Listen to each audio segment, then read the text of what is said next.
Hey, Justin. What's going on, Meelz? Hey, did you know that this marks 5 years of me actually doing podcasts? It's been 5 years since the start of Two Belts, all the way up to the A Show 124 right now. That's half a decade, half your adult life. Oh my God. Well, listen, I want to thank Podcorn because this is the first time in 5 years that I've actually received a sponsorship opportunity and been in contact with these brands in order to sponsor my show. I want these people to know that Podcorn is a marketplace connecting podcasters to amazing podcast sponsorship opportunities such as host reads, interview segments, topical discussions, and more. With Podcorn, there's no middleman. Podcasters of any size can browse and choose opportunities right on the platform, set their own rates, and collaborate with brands directly without any exclusivities.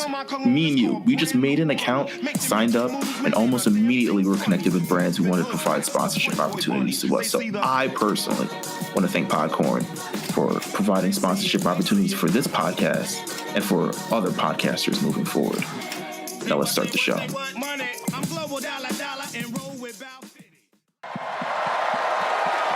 like that, they buy it.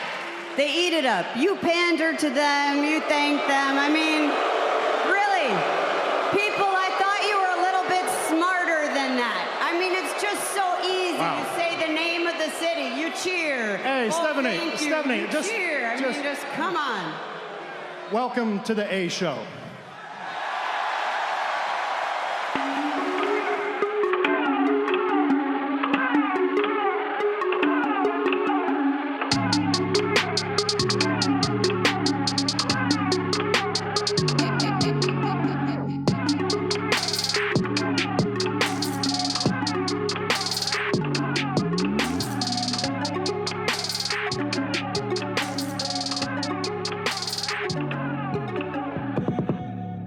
What's going on, everybody, and welcome back to the A Show with the Kings of Pro Wrestling Podcast. It is episode 124 of the A Show.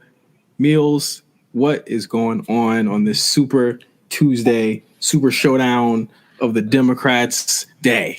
I don't think I can vote in my state. So What? I don't think so. Can I? You've been to prison?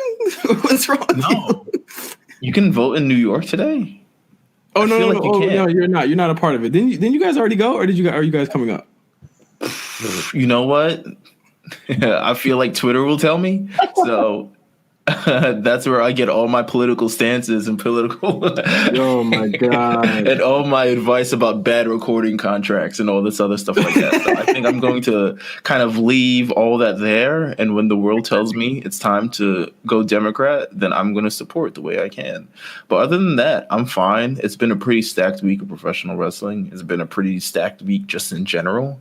Yeah. I'm very happy that we have one of our Royal Rumble winner guests on the line. He is the host of the Stay Busy podcast. His name is Armon. I want to welcome you to the show, sir. Thank you. Welcome to the show. It's good to be here. Thank y'all for having me. Big fan of the show. So yeah, it's dope to be here, man.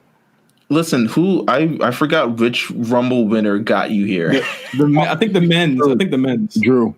Yeah. And it's Drew? because I actually predicted him to win. I mean, most people did, so like it's not a big deal. But like, No, they didn't. You don't have to be. I don't want that. I don't want that taken away from us. You know what I'm saying? You're right. Yeah, no one thought it. It was just me. Yeah. I don't want that taken away from us. That we called Drew after him of cutting weeks of like these Apollo stand-up ass promos and kipping up and counting backwards from 3 to 2 to 1 and stuff like that. I don't want them to take away from us. But shout out to Drew McIntyre who brought you here. Tell us a little bit about yourself in terms of like the things you do, maybe your podcast. Yeah, man. When did you start watching wrestling and more, man? Oh man, wrestling. I've been a lifelong fan. I think not fully lifelong. I think I started like 2002, right in the Ruthless Aggression Brock era. Ooh.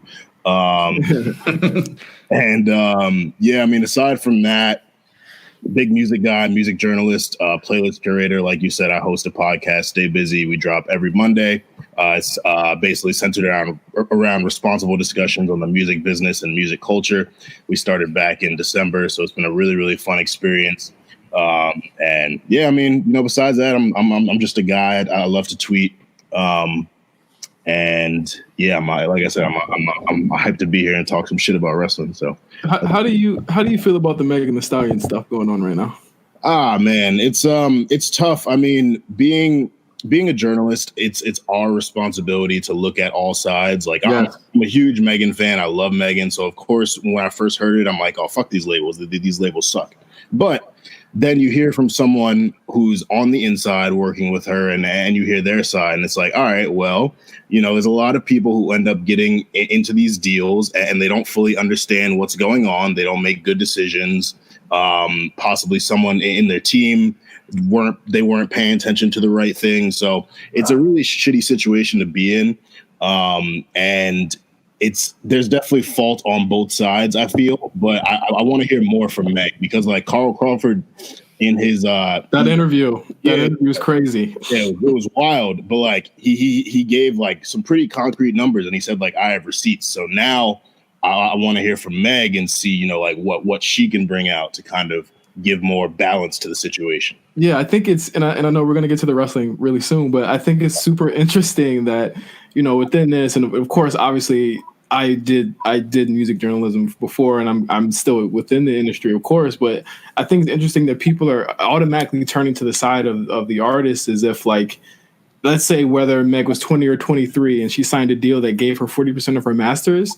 I know people that have been in the game for over 10 years that don't even have half of that. Yeah. And they have to buy them back when they're Jay-Z's age, and he's almost 50. And I think that it's, if this is true and what Carl is saying is true, I think there was, like you said, there's definitely some wrong on both sides. And I think we have to look beyond Meg into the people who've enabled or who are looking to quote unquote protect her, including Rock Nation. So a lot of interesting stuff coming out of that. But I also, and I think Meelz shares the same sentiment here. It's like every single week it's something with her that has nothing to do with her music.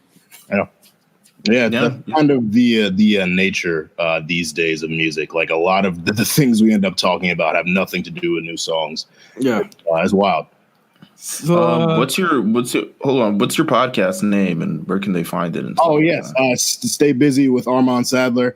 We're on Apple, Spotify, Audio Mac. You can listen directly on our distribution platform. Drops every Monday, 9 a.m. So check it out. It's real dope. We also try to keep it short, for your commute, or just, because there's a lot of long podcasts these days, like 2 hours, and it's like some people just be chatting. But we try to make sure that our conversations are quality. So yeah, man. Absolutely. Let's get into No Holds Barred. We got a pretty packed show. We got a lot of recaps that we have to talk about before we even get to even the Mania moment. So first off, some really terrible news, or potentially terrible news. It was just found by the CDC that there was the first case of coronavirus found in Tampa. And if you guys don't know, WrestleMania is going to be in Tampa next month. How do you guys feel about this? Oh, I'm also going to be there, so that's great too. Well, how I feel about it, I won't be there. So that's generally how I feel about it. Gosh, I mean, this is sort of a widespread epidemic that we kind of saw. I mean, to be honest with you, with any sort of mass sporting event, it should be at least some sort of worry with especially if cases have come up in your city and if they're, continuing to grow. I feel so bad for all the people in kind of Washington State, because there's been kind of a lot of casualties over there from the virus thus far. Mm-hmm. But for it to rear its ugly head on the road to WrestleMania, I mean, really the biggest heel that we could think of is the coronavirus right now. And I mean, it's like coronavirus then like Randy Orton. Like it's crazy that we've gone this far. I really, in terms of what I think about it, is just everybody wash your hands. I hope at WrestleMania there's a sink. Wash your hands and your ass. Yes, please. Wash both of them, please. But definitely going to be a lot more careful. And it really is terrible. WWE and Stephanie McMahon, more specifically, they spoke to her this week and they said they're doing everything they can to not only educate but also keep their eye on what's going on. And I have no doubt that even if it has to be them putting hand washing stations at every, part of the arena or of Tampa Bay that weekend. They're going to do it. And you know what? Everyone should use it. So before you go to that light tube death match, make sure you wash your hands before you go in there. Well, maybe we're a couple more things too when you're heading to the venues where these light tube things are, because I know those fans is just, they a little smelly. Armin, have you been in the event with a lot of smelly fans before? Nothing off the top of my head. No. Listen, you're in a better place for it. I'm like, right now. Yeah, we'll see. Karma comes around. So let's get into this busy weekend of shows that started on Thursday of last week. The first show was Super Showdown, which I didn't think it was a really super great show. I thought it had pretty good moments in it. Like I really enjoyed the AJ Styles Undertaker confrontation. Obviously, I really enjoyed the main event for the chaos it caused for over 24 hours after it ended, and other things. But I think as a whole, pretty forgettable, including like the Roman Reigns match. How did you guys feel about it? I thought this was one of the better Saudi shows that I've seen. I definitely agree. There were some big moments. I hated that gauntlet match. It was terrible until the end. The tag team match between Miz and Morrison and New Day was pretty good. I like that. It was really good. I'll tell you that. Yeah. Oh, okay. All right. and then Street Profits versus Rollins and Murphy was also a solid match too. So yeah, it was definitely one of the better Saudi shows. I mean, you kind of know what you're gonna get from it. That they're gonna bring back legends and old people who have no business fighting these matches. But overall, it was solid. I think. Go ahead. No, I mean, to me, all right. So I didn't get to watch the entire show all at the same time because there was a town hall meeting at work and I had to go, and it was in the middle of the show. I came back, I left as AJ Styles was doing the Running Man or something along those lines. That was great. I came back, and what did I come back to? I think the end of Baron Corbin versus Roman Reigns, which was pretty good because I did not want to see that match ever again. I don't know if the match was good or not. Let me know, please. If it was. It was. Right. I thought it was pretty boring. I think that was on Twitter the whole time. Nothing special. Yeah. So I get there, and of course we get the setup for the main event, right? Mm-hmm. And the Saudi show main events, notoriously, nothing ever good comes from these main events. I'm talking about. Remember Brock versus Braun, where it was like, oh, I guess they're gonna put the title on Braun. Nope. The Brothers of Destruction versus DX. That was a mess. A 40-minute mess. Seth Rollins versus The Fiend. I mean, it was the best match they had. It was the best match they had. I mean, yes. Yeah. And now we get to the point where we have Goldberg versus The Fiend, and the Saudi shows have just proved grand opening, grand closing for The Fiend because Saudi to Saudi. Saudi to Saudi. I mean, it kind of like lets you know, like, man, is this guy like? It's like they found one cash grab and decided let's go for the bigger one. Like that's how I kind of feel like they treated him in terms of the Saudi show, because initially when he got, when they put the belt on him, it's like, oh, we got all these opportunities for this like kind of, merchandise, these kind of like new type of style. They got masks, they got championship belts, they're $7,000, blah, blah, blah. Then we get to this show and they're like, oh, but we need to make money for WrestleMania. And then cue Goldberg in, who I don't even think was supposed to be in the match originally. I think Kane was until he got injured. Or at least it was promoted that Kane was. And then Goldberg wins the strap and all hell loose. Would Kane have given us a something more exciting than Goldberg? Fiend? No. I'm wondering. It would have been like a really magical match. It would have had fire and electricity and shit like that. Like, but let's get right down to brass tacks here. Goldberg, of course, if you've seen the cover of this episode, or have been anywhere within the wrestling hemisphere in the past 7 days, Goldberg beats the Fiend. Took about 5 spears, I think, and 1 jackhammer. or a suplex, whatever you want to call it. Jackhammer. That was horrendous. I think Bray sandbagged him a little bit. I think he wasn't too. I think Bray was a little scared to be that high up with Goldberg holding him. Yeah, I feel like it takes a lot of core strength to take the jackhammer, and I wouldn't doubt that the Fiend has much core strength, to be honest with you. Absolutely not.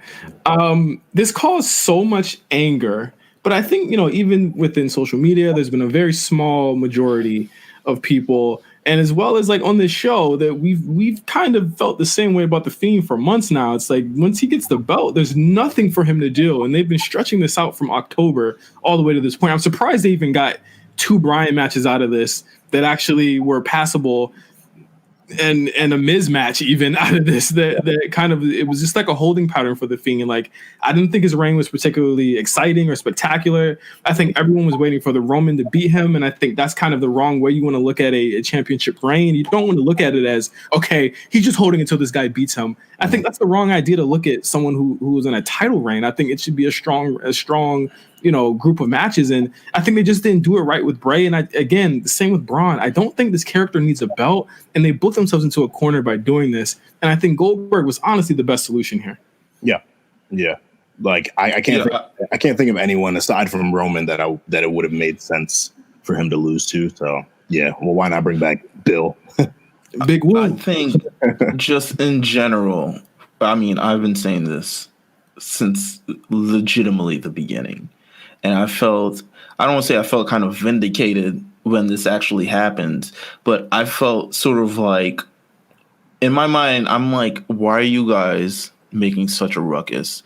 I mean, yes, it's Bill Goldberg, but it's Bill Goldberg, right? Mm-hmm. Like, this is someone who, even if his name is just mentioned, he generates attention. Mm-hmm. And that's not to say that should be a reason you put a championship on someone just because they draw attention. But at the end of the day, I think in terms of the Fiend's process, I think the Fiend was a flawed character. Like we said, I think the Fiend was a flawed character since the beginning.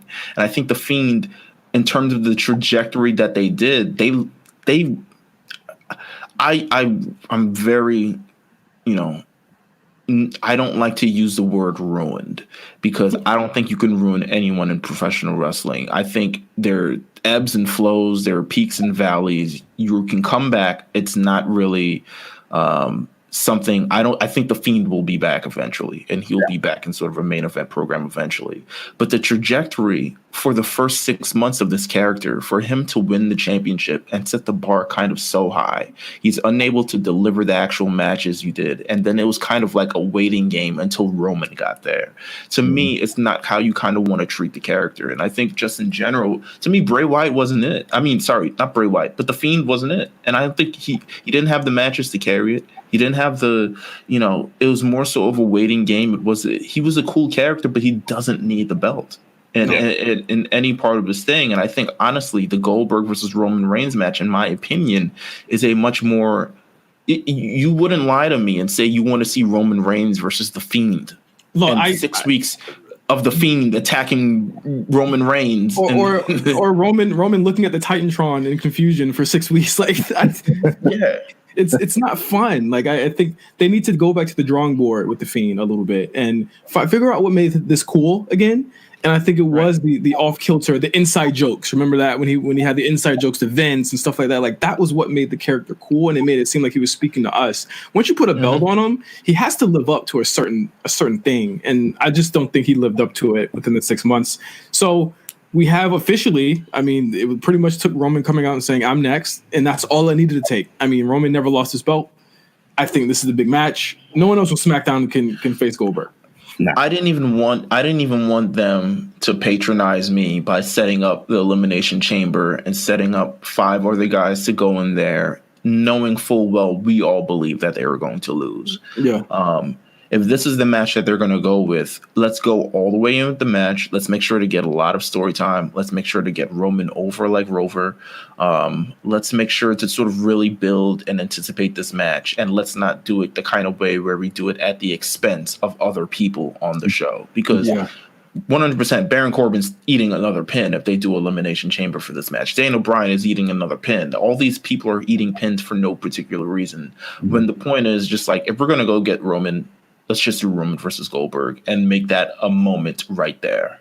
Yeah, it was clear that they were positioning Roman for a big main title push. So like, I agree. It would have been dumb to make him earn it and make us watch that. Like the tag team elimination match seems way more interesting to me. So yeah.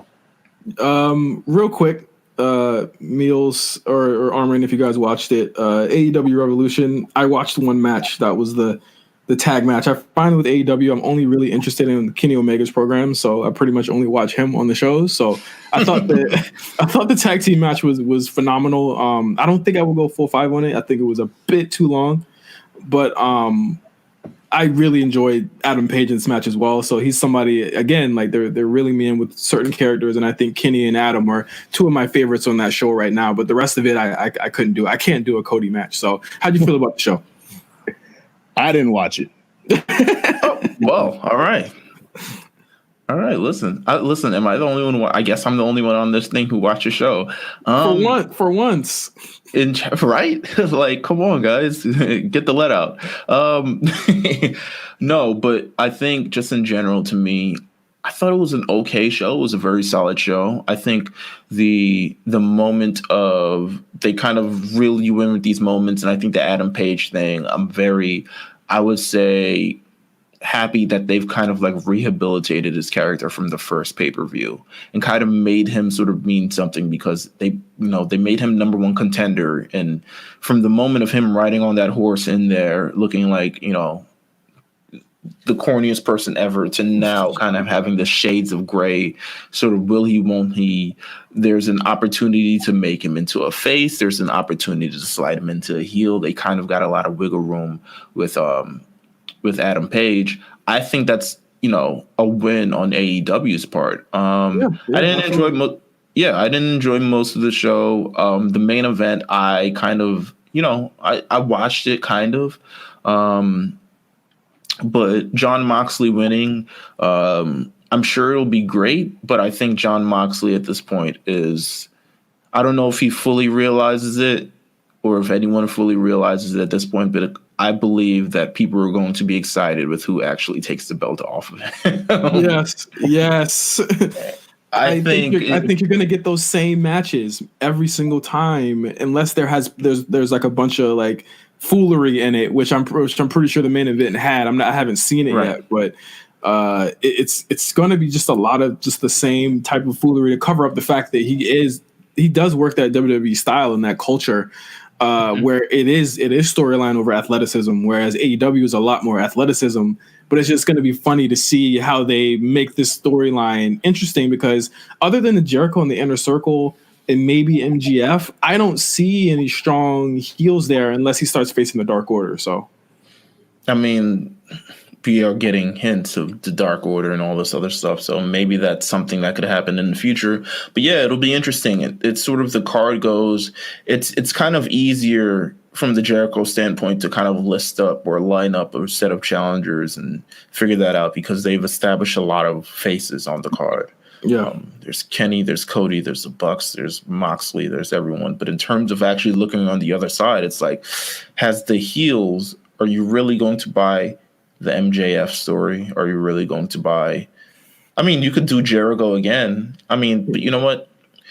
I'm sure MJ, I'm sure Cyrus will go into this so much more in depth on their show, The War Report, which you can listen to this Friday on the A Show on RNC Radio. So make sure you tune into that show, because they're going to go over NXT and they're going to go over AEW, and I'm going to tune in. So yeah, and we're on a new channel now. So make sure you follow us, subscribe to us on Apple Podcasts at the A Show RNC, and on Spotify as well. Subscribe to us, leave a comment, like the page. It helps us out so much as far as letting us know what you guys like, what you guys 5 don't stars, like. please. Right. Please. We got to bring back the 5-star reviews segment. Oh yeah, let's do that. Let's set that up pretty soon. Yeah, for sure. Next up, really quick, Ruthless Aggression. They've dropped 2 episodes, I believe, since last week. One of them was the Evolution episode, and then on Monday they dropped the Brock Lesnar episode. I saw both. I feel as though the Evolution episode was way too long. I think the Brock Lesnar episode needed a lot. Like I thought you could have went like 2 hours on that just off of his 2 years there, because they didn't even touch on like his other heel turn when he faced Eddie and all that stuff. They kind of skipped right over that, and I thought that was the most interesting twist to his character because he was more comedic. But the Evolution one was just like 30 minutes on Ric Flair, 40 on Triple H. Like I could have gone without it. What'd you guys feel? Yeah, Armon. I want to ask you, because you said you came in around 2002, right? Yeah. Like, so you didn't. I mean, for someone who's watching back then, it's like Brock Lesnar, like really, like kind of one of the first major guys that you'd seen at that time. Yeah, Brock was my favorite. When I first started watching. Yeah. It's crazy. Now, continue. I mean, did you watch it? Oh yeah. I watched it. I watched it last night. I fell asleep, finished it today. But it was cool. I mean, it's always cool to get those behind the scenes look and hear other wrestlers talking about, that person's impact. It felt like they were kind of trying to frame a narrative to make us feel bad for Brock in a way. Yeah. He doesn't like people. He didn't like hates travel. He doesn't want to work. I was like, oh, okay, they're spending a lot of time on this. Like, they're definitely pushing a certain story or a certain narrative. But it was cool. I mean, having lived through it as a kid and then looking back, like it's like, damn, Brock was really a fucking beast. Like he came hot. And Paul talked about it when the doc opened. Like, Brock was only there for 2 years, and he did all that. And then, obviously he came back, and he's had a crazy run since 2012. But it was cool. I liked it. I mean, WWE is always gonna push certain narratives and shit like that, so you kind of got to expect it. But yeah, it was cool. And then the other one, the Triple H Evolution, sorry, but that was cool. They spent a lot of time on like Rick and like how much he was struggling and how Triple H kind of saved him, and that kind of felt a bit like they were trying to push a certain agenda as well. But it was cool. I had no idea about the Mark Jindrak stuff, so that was interesting to figure out. It would have been super weird seeing him next to all of them. Like, he would have flamed out really quick, I think. Yeah, that drop kick only goes you so far. You know what I'm saying? In terms of the Brock episode, I mean, in terms of just watching it, it kind of like reminded me, there was this old Brock home video or DVD or something, like a Here Comes the Pain. They did it really, I remember him during that era getting a DVD really, really quickly. And that's where you see the footage of him on the farm with the sleeves cut and the sunglasses and stuff like that. But it's like you said, yeah, they really try to frame a narrative like, yeah, he really, really kind of hated this thing. And that's kind of why he got out, even though he would have been the biggest star at the time. But I felt like they could have, like Justin said, added a few more elements to kind of make it so you were learning a few more things. Everything that you've seen, you can watch on a DVD. You can watch, you can read a Wikipedia profile and kind of see what happened here. But I want to know, like, kind of the backstage stuff. Tell me about that meeting. I mean, they talked about when he was going to quit, and I was like, oh, you're just going to quit. And I was just, yeah, but like, tell me about the meeting, like, afterwards. Talk to me about like the lawsuit that he filed against WWE, because WWE said he could not work anywhere else. And he was like, I'm an independent contractor. I can work wherever the hell I want. Tell me about the whole Japan stint. I mean, maybe that's too far stretched from the WWE, but they managed to get all the way back to 2012 with pretty much explaining that he wanted to do football and then he went to MMA. And I'm just like, but that's not really kind of the whole story. Also, what was the conversation to bring him back? It was literally the most interesting thing they could have said, and they didn't say anything about it. Yeah, not at all. Like, there was, I don't even think they interviewed Vince McMahon for this show at this point. No. But there's so many different things I felt like they could have added in just to make it kind of seem like, oh, this is must see, to have a conversation start from this that they kind of left out. So I feel kind of bummed from that, but it was kind of great reminding me that, like, I remember. I forgot the I forgot the Hulk Hogan match. Period. I forgotten that was the guy he beat to get to Rock. He cooked him. I remember that match was aired on a Saturday in New York because they preempted that show for a Mets baseball game, some shit like that, New York, whatever, UPN, whatever. But they preempted it, and I remember watching it on Saturday and just like, whoa. In like the middle afternoon, I'm just like, whoa. And I also remember that SummerSlam match, watching it with two of my friends. I'm like 12 at the time. I'm watching it with two of my friends, and all of us turning against The Rock. And The Rock is my guy, but like Brock Lesnar was Brock Lesnar. Like, he's a superhero at that time. Yeah, he's insane. Like it's crazy, man. But it's good for the memories, man, for sure. For sure. Very, very good. A couple quick hits before we get into the Mania moment. In our introduction of Mark Madness, Randy Orton on Raw on Monday. Holy shit! What a promo! He meets up. He meets up with Beth Phoenix, or comes out during Beth Phoenix. Her update on Edge. Note that she didn't say anything about Edge, so I think that's going to play into something next week as well.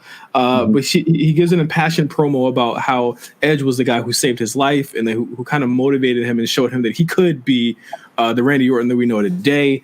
This ends up with Randy basically saying that what he did to Edge 2 months ago was to save his life, was to make sure that he could have moments with his children, and that he loved his children more than Beth did, and blamed Beth for it. She slaps him. He gives her RKO. And I think that Byron gives one of the greatest calls he's ever given since the Kofi call a year ago at the end of the show. What'd you guys feel about the end of Raw? Oh, nuts.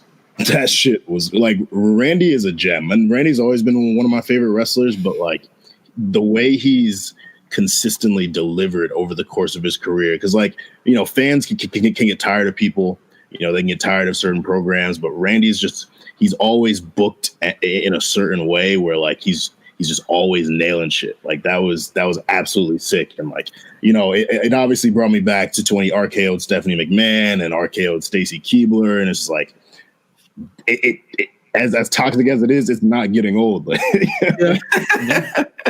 Yeah. I mean, to be honest with you, that Randy Orton promo might be legitimately, and I've watched wrestling since the 90s, that might be one of the best promos that I've ever seen in my life. Like, and I'm like kidding you not. And I know it's like, some people may see it as hyperbole, but the way that Randy delivered that promo, the way he landed on certain moments in that promo, he didn't just talk his way through it. He took you on the journey, took you through the story at the point where you're sitting in front of that Brooklyn crowd, that your Brooklyn crowd. I apologize for the errors, but you're sitting in front of that crowd, and you've got them engaged for a segment that started like 20 minutes before the show went off air. And you've got them engaging, hanging on your every word. And I'm just like, bruh, this is masterful. This is art. This is incredible. And then he RKOs Beth Phoenix. And I'm like, oh yeah, this is amazing. I'm ready for this feud. Like, it's crazy that, like, yes, you know,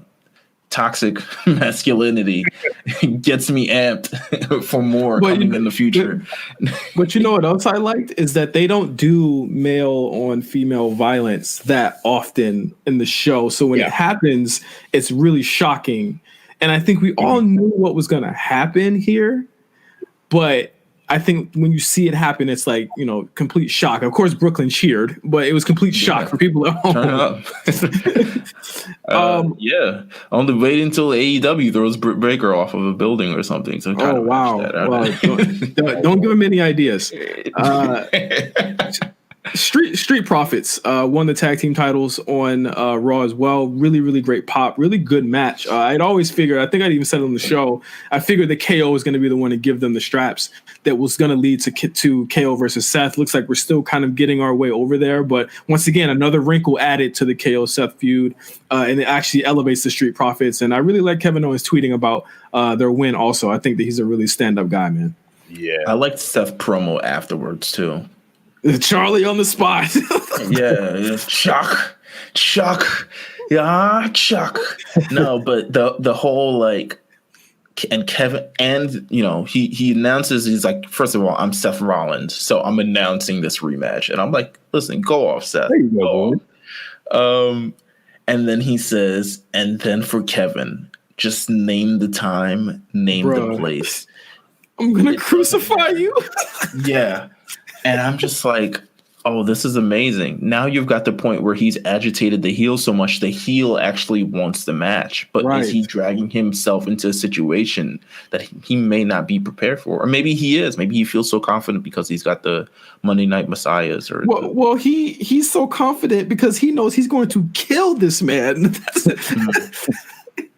He's taking it's beyond a fight at this point. It is literal murder that he's thinking about for Kevin Owens. He wants to kill him, bro. Yeah, it's gonna be a good match. I'm looking forward to that. Let's go into our announcement of Mark Madness. Meelz, you want to do the honors or talk about the brackets and everything? I think everyone's been waiting for this year's edition of Mark Madness, and I think we have a really cool twist for this year as well. So Mark Madness this year, and I'll announce the first round matches and all this, but Mark Madness Queen of the Ring edition. So this year belongs to ladies. It is March. It is, Women's History Month. International Women's Day is only a few days away. So make sure, we want to applaud all the trailblazing women, and especially the women that really this Mark Madness is to applaud all the women that's acting now, because we're doing a Queen of the Ring for the WWE, and it includes women from Raw, it includes women from SmackDown, it includes women from NXT, it includes women from NXT UK, a 32-woman bracket. And I'm gonna, I'll announce the first kind of round of matches, because once the show airs, the tournament begins, and it's going to continue until there's a winner. So once the show airs, the tournament will begin. The first set of matches, at least for round one, we have Bayley versus Liv Morgan. Shout out Chris Novak. We have Becky Lynch versus Ruby Riott. Charlotte versus Sonya Deville. Easy. Asuka versus Mandy Rose. Easy. That WrestleMania match, by the way. Alexa Bliss versus Carmella. Ooh. Nikki Cross versus Natalya. Sasha Banks versus Kairi Sane. And Naomi versus Lacey Evans. And that's just on the Raw, SmackDown, WWE side. On the NXT UK side, we have Rhea Ripley versus Deonna Purrazzo, Shayna Baszler versus Zia Lee, Bianca Belair versus NXT UK's Ginny, Kaylee Ray of NXT UK versus Chelsea Green, Toni Storm versus Shotzi Blackheart, Io Shirai versus Tegan Nox, Candice LeRae versus Dakota Kai, and Mia Yim versus Piper Niven. Trust me, once this starts rolling, it's going to get very, very competitive with the women that we have thus far, because WWE has by far the best women's roster that they've ever had at any point in life, period. just period, end of story. So who you going for, Armon? Who are you going for, Armon? My Jersey princess, Liv Morgan. Oh, Lord. Yeah. I love it. She's amazing. She did good on Monday. I mean, she won the match. So, at least she got some sort of momentum going into this. If I had to choose who's going to take on, I think, judging by the people who listen to this podcast, it's going to be either Bianca Belair versus Io is going to be a crazy week. Yeah. Or I think, Sasha Banks as well, as someone who's very popular between the people who listen to this podcast. Bayley is someone I can see, because of the year that she's had and the run that she's had, also kind of taking it to the distance. Asuka is always looming in the background. So we will see. By the time next week, we'll have definitely the second round about to start, or probably already have started, and we'll figure things out from there. But that is Mark Madness for this month. Lit. Let's get into the Mania moment really quick, because I know we have to do predictions as well. Since it is Super Tuesday, I want to take you guys, me. Oh, this is why you did this? Yeah, it is Super Tuesday. I want to take you guys back to 2007, WrestleMania 23, and you already know where I'm going with this. Battle of the Billionaires, Vince McMahon versus Donald Trump. Of course, this all started on Fan Appreciation Night on the 29th of January, 2007 edition of Raw. Trump came in and then they basically came out. He came in and like dropped mad money on the crowd. I remember this episode, and I was like, "What is going on?" Like they had like a Rosie O'Donnell match with two weird two indie wrestlers. I remember him buying Raw and making it commercial free and stuff like that. That was weird. Like, yeah, it was like a commercial free Raw. I'm just buying it. I'm buying all of it. Like, and he's like, like Vince McMahon, he doesn't know how to run his show. I'm going to run the show. I'm buying Monday Night Raw. And everyone's like, you can't buy a television show. Like, so there was apparently he did. There was a bunch of foolishness. Of course, Vince McMahon chose Umaga, who would be his representative. And in a funny, and I want to ask this question, but Trump picks Bobby Lashley, who at the time was the Intercontinental Champion. My man, Bobby. And do you think Bobby Lashley regrets this, or was he just like, "Hey, it was a bag"? I'm sure he was like, "It's a bag." Yeah. Back then, I feel bag. I feel so sorry. Go on, keep going on, Armon. I was just saying, even looking back, it's a bag. Like, fuck it. No, but I feel like one of the parts I remember going into this match was that contract signing, right? Because it's this contract signing. It ends up like going on the overrun of Raw, and it ends up running like longer than the actual overrun. I think it ran like another 20 minutes or so. And in true Trump fashion, he just didn't know when to shut up. And I remember that. Yeah. Oh, that he keeps freestyling, and I'm pretty sure he's not running off the script. And I think Austin is trying to reel him in, like telling him, like, listen, I'll stun the thing off of you. And like, of course, Trump is like no selling it, but he's got Bobby in the ring. And I remember Vince McMahon is like, I'm going to shave you bald. And it just be like one of those bald people. And I remember Stone Cold cutting up. It's just a perfect line of like, you got something against bald people. And then they kind of also cut to Bobby Lashley all the way in the corner with like this super mad face. And I'm just like, oh, this was an amazing segment. I mean, at the time, the whole Donald Trump versus Vince McMahon thing, harmless. Very harmless at the point. Looking back on it, and I watched it last weekend. They will never look back on this. Let's be clear that I do think that if he's out of office, whether it be this year or do you think they're ever going to go back to this? I don't think they're ever going to show this match again. They're never going to show this match ever again. No, definitely not. So the match sucks, by the way. There's so much grandiose around it. Like it's less of the. Well, I forgot that Stone Cold was the guest referee. I think we forgot to mention that. Yeah. He was 100% the guest referee. I remember actually. I don't remember if this was the one where I went to the press conference. There's a press conference in New York City for it, and I think I did go to that one. And I met like it might have either been that or the $1 million announcement type of thing. But I just remember in terms of this match, there was so much like hype around the grandiose of it and the fact that it was the battle of the billionaires more so than Bobby Lashley versus Umaga. And they had to work. They have to work around it so much because Trump has to get his.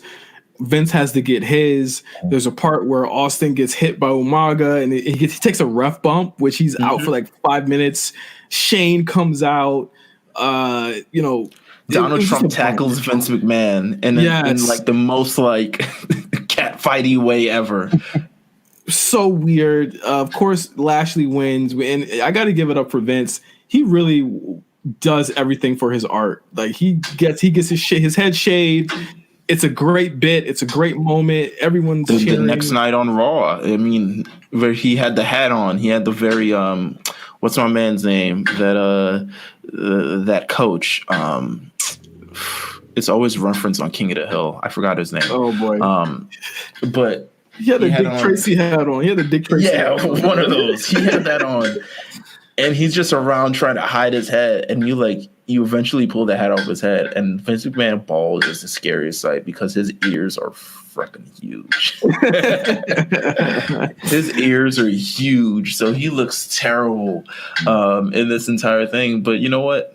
that was like sports entertainment to me. That's sports entertainment at its sports entertainment. Yeah, it is. And of course, after this match, Bobby Lashley and Vince McMahon continued on. We got to see Vince McMahon become the ECW champion and wear a do-rag while doing so, which led to pretty much that was the death of ECW at that point. For real that time. I just want to talk about this match, of course, because it is Super Tuesday and we have to remind ourselves that WWE put Donald Trump in their Hall of Fame and they never mention it. So that is that match.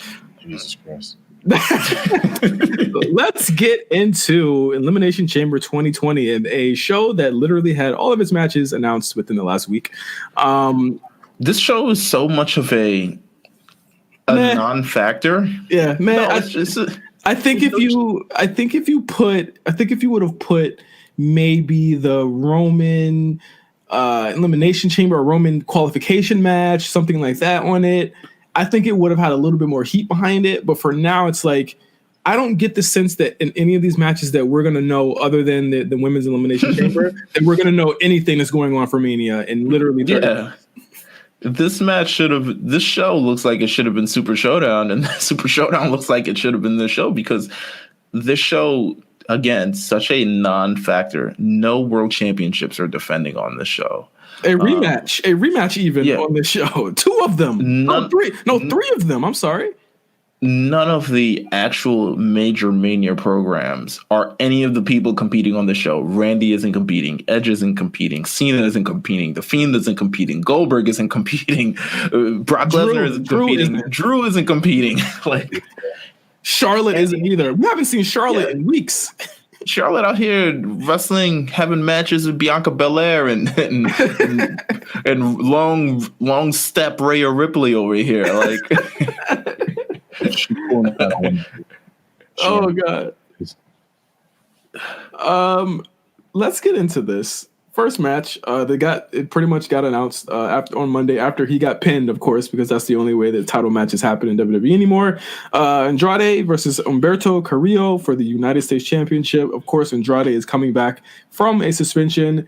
I think the reason they kept this belt on him is so that he could somehow lose it on this match. Perplexingly, they could have done this match literally 30 days ago, but they waited until now to do so. And I think Andrade is going to lose the title. He has not had much burn with it, but I mean, I guess that's just how it happens nowadays. Yeah. What do you think? My bad. What do you think about Humberto Carrillo himself? Because we have thoughts. He's dope. He's talented. He's definitely exciting to watch. I think they're gonna have to, maybe put someone by him, like a manager or someone, like, to give him that like exciting aspect, because I don't really think he talks much. I'm trying to think if I've ever heard him speak. I don't think I have.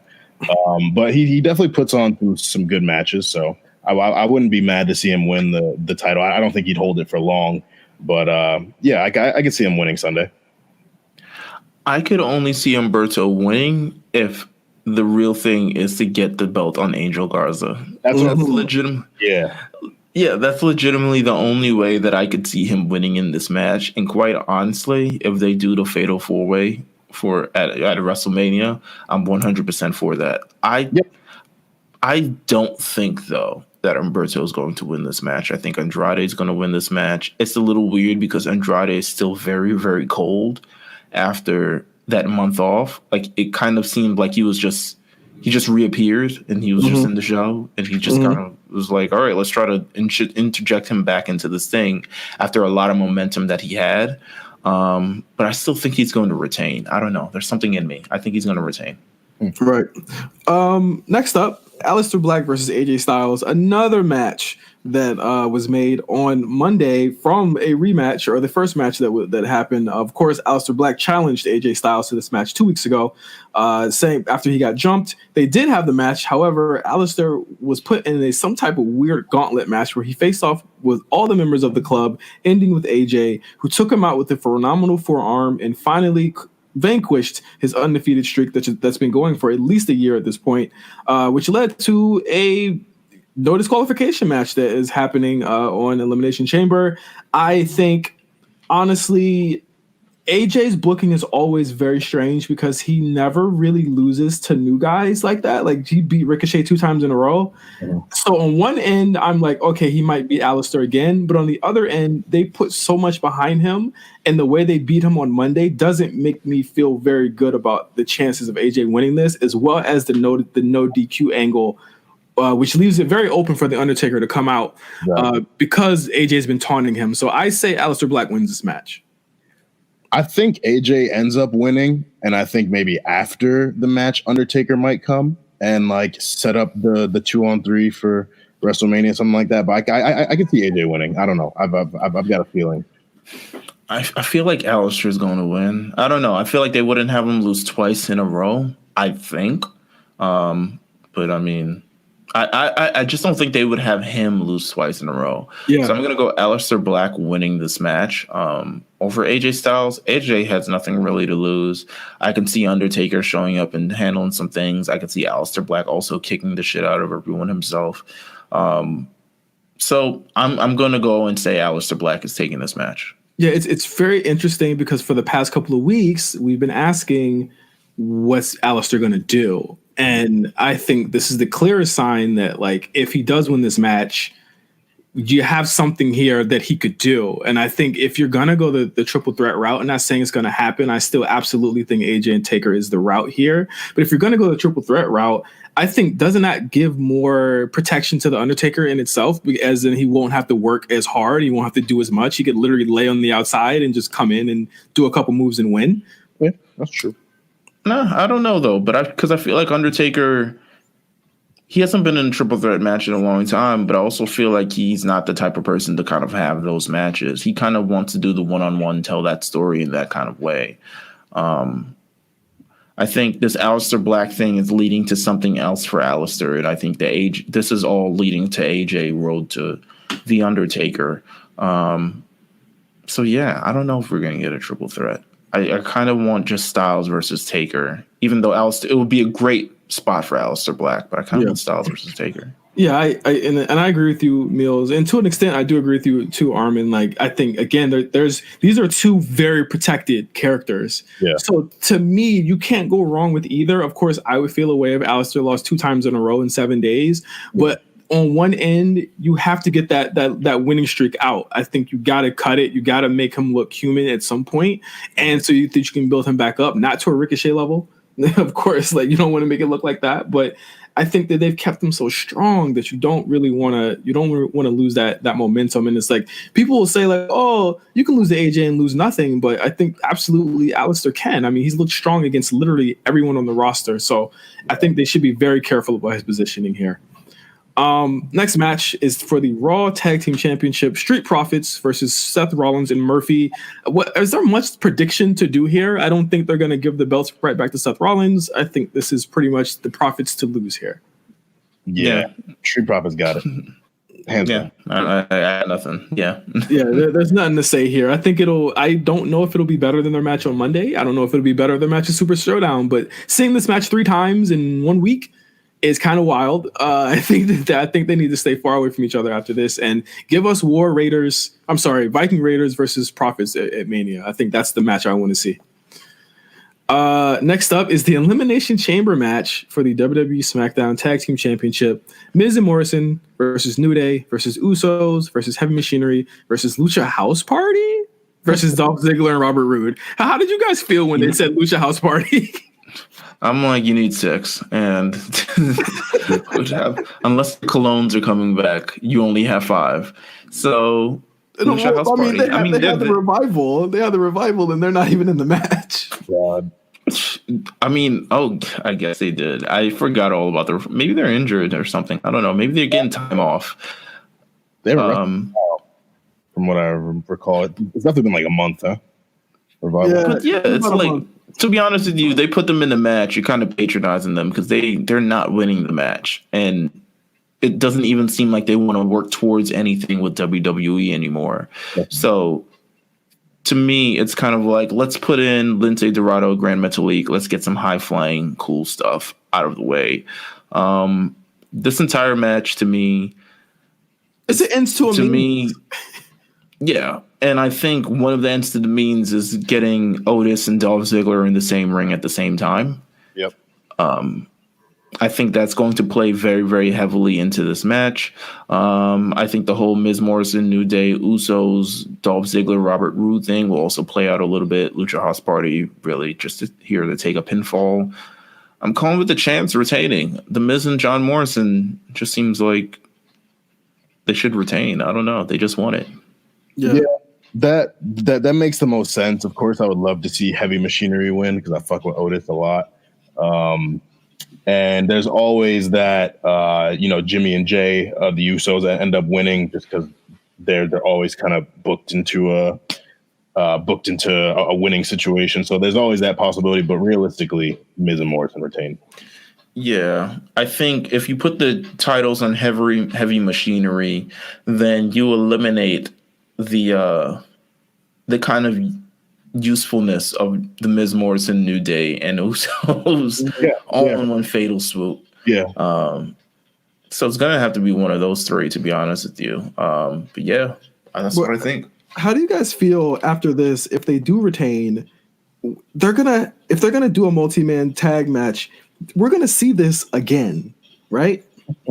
Yeah. Yes. Every year the last 2 years. So. Yeah, like that's the frustrating part about this Elimination Chamber is that like if you don't have an idea to do two of them, just do one of them. I'm fine with them doing one. I'm 100% fine with one. I probably said this last year. I don't even like Elimination Chamber matches. They're too long.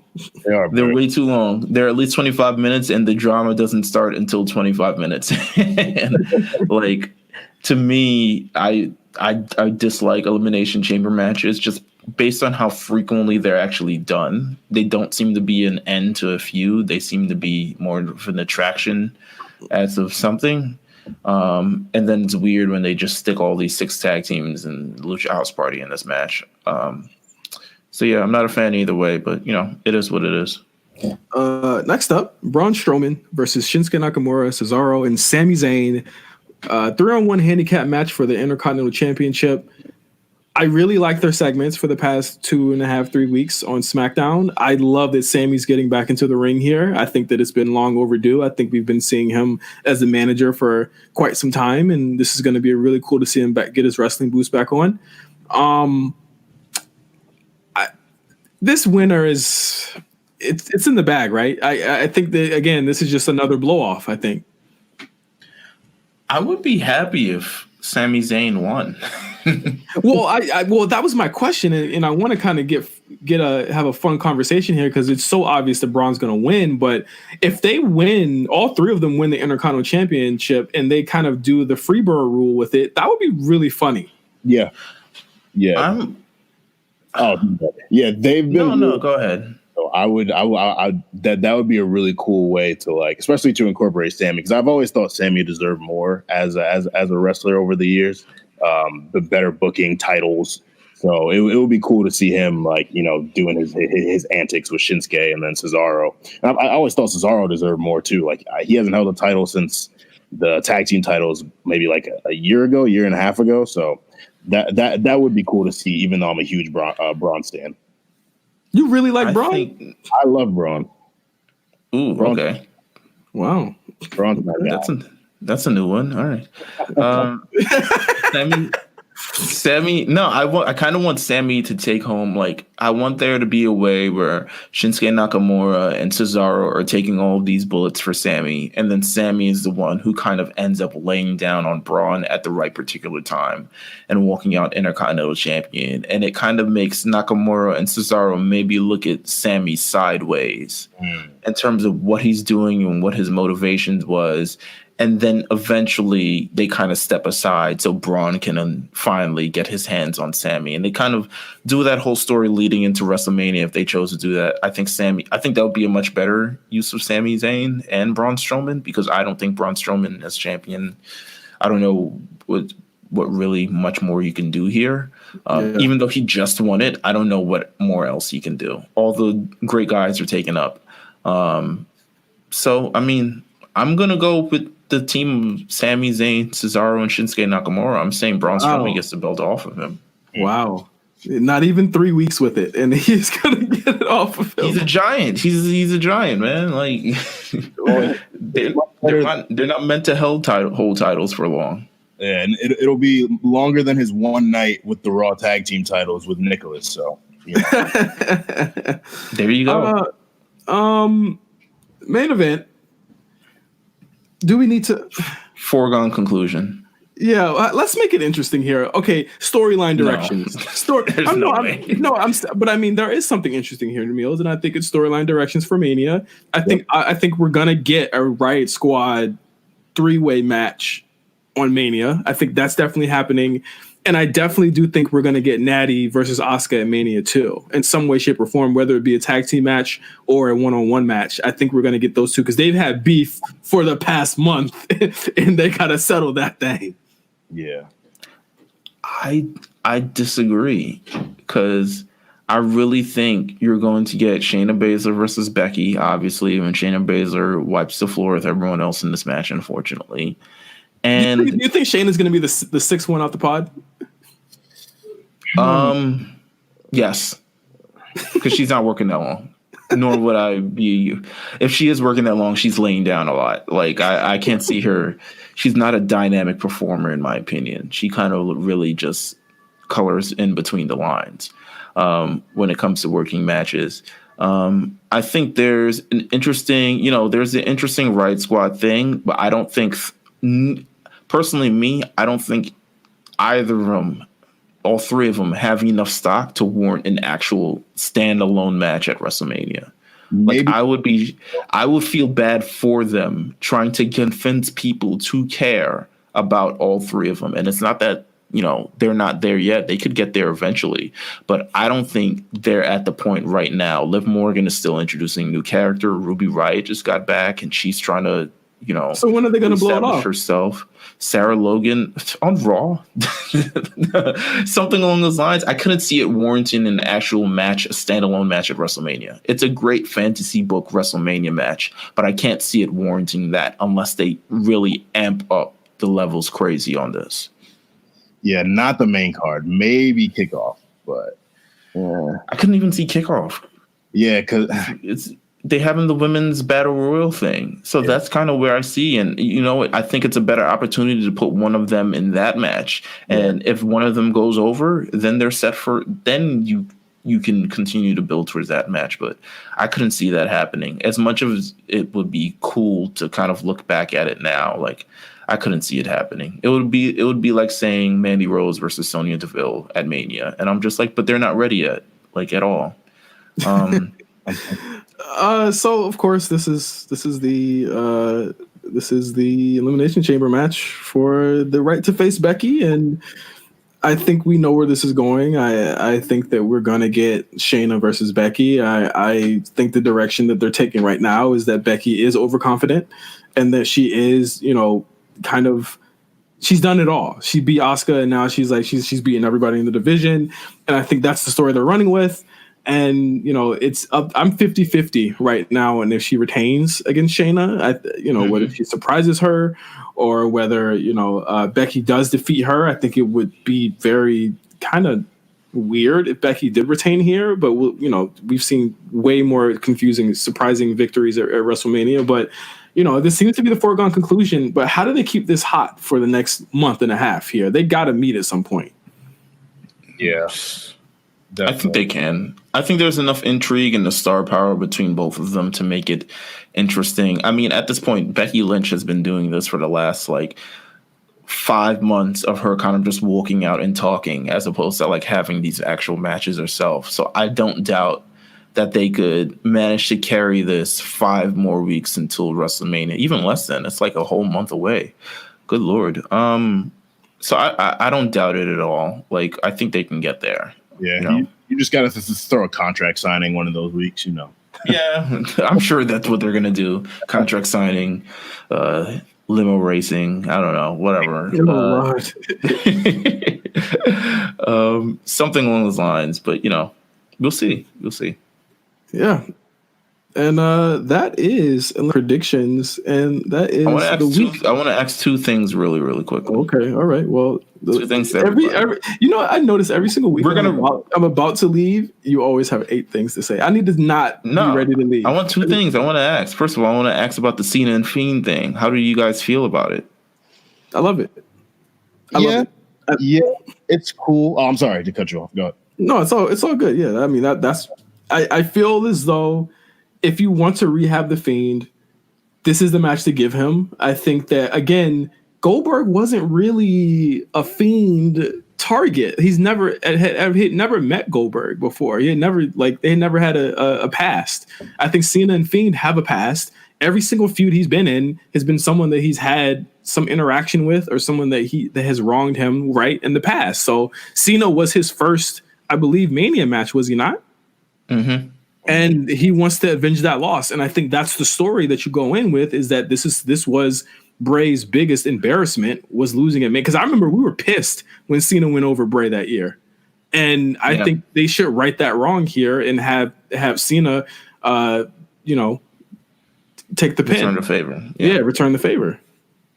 Yeah, it's definitely a cool match. I actually sent Meelz a tweet, I think like last week, with some fantasy booking I did. I thought it would have been cool if they had Cena somehow involved in the Braun Shinsuke, maybe throw Daniel in there for the Intercontinental title and let Cena become a Grand Slam champion. And so they could do the 17th title thing like next year or something like that. But Cena Fiend is definitely cool. I think, Cena returning, people were talking about that for weeks. The Fiend having something to prove, feeling like he has to get revenge. I'm actually going to go back and watch, I think it was the 2017 Royal Rumble where Goldberg came back to see if like him and Bray had a spot there that might have led to the title match they had. But otherwise, Cena Fiend is cool. Real cool.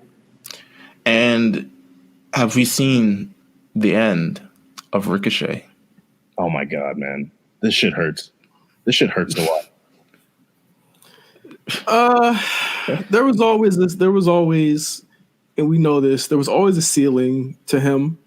And I think that if you have, I've been very vocal in the fact that his promos are always bad. I've been very vocal in that, Meelz. You have to. Do you feel like I don't think it's the end. If to answer your question, no, I don't think it's the end. I think that again, he's in that Finn Balor spot where they feel as though they can put him in any type of feud, any type of match, and he's an auxiliary player, and they'll give him that one win. But against Riddy Mo, I mean, Finn lost against way more embarrassing people.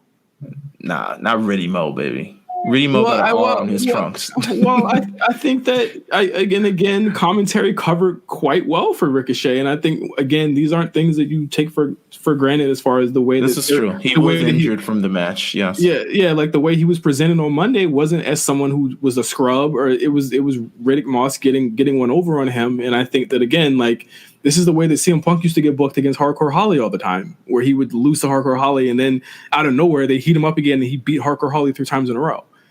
I think, again, it depends on where we're going next with this. Is he Cedric Alexander, which people are like comparing him to? Hell no, he's not Cedric Alexander. If you're being buried, you're not on TV. If you're being buried, commentary doesn't care about you. If you're being buried, you're not no matter how quick he lost, you're not in a match with Brock Lesnar. He's not in that spot if he's not valued. Period. Yeah, that's a good point. Listen, Ricochet, it's been a bad week for Ricochet. That's all I'll say. I'll say keep your head up. Absolutely. Yeah, I think this just sets him up for put him on a losing streak and then heel turn. That's a possibility.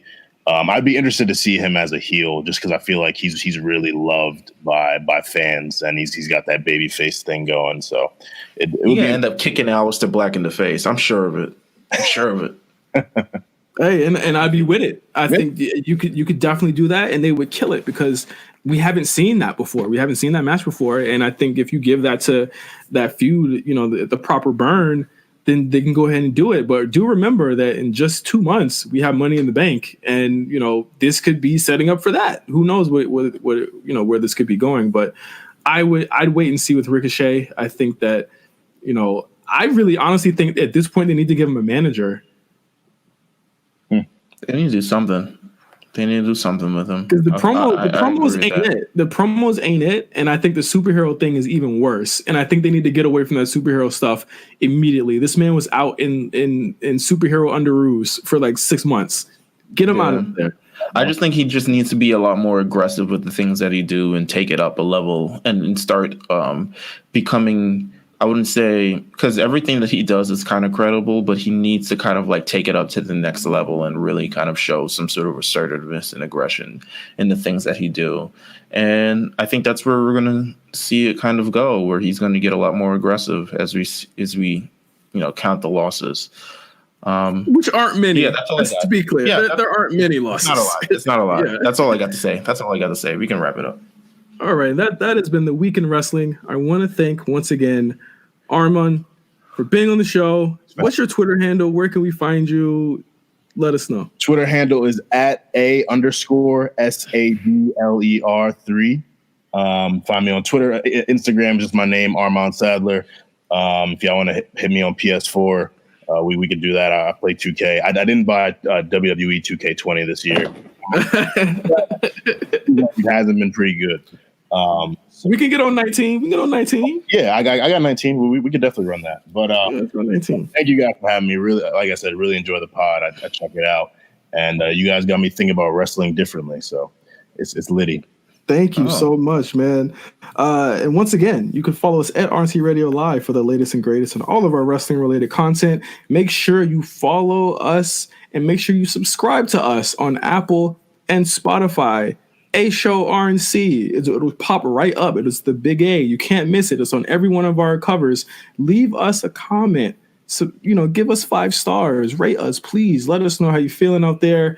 And let's run it up. Again, you have Mark Madness continuing next week. We're gonna have the brackets out as well on Twitter, so make sure you're following us for that as well. It is the Queen of the Ring tournament, and next week we will have all of the fallout from WWE Elimination Chamber 2020 and more Mania moments for you. So for Armon, for Meelz, I am J5. Thank you so much for listening to the A Show. Until next week, peace. Happy Rusev Day and wash your hands.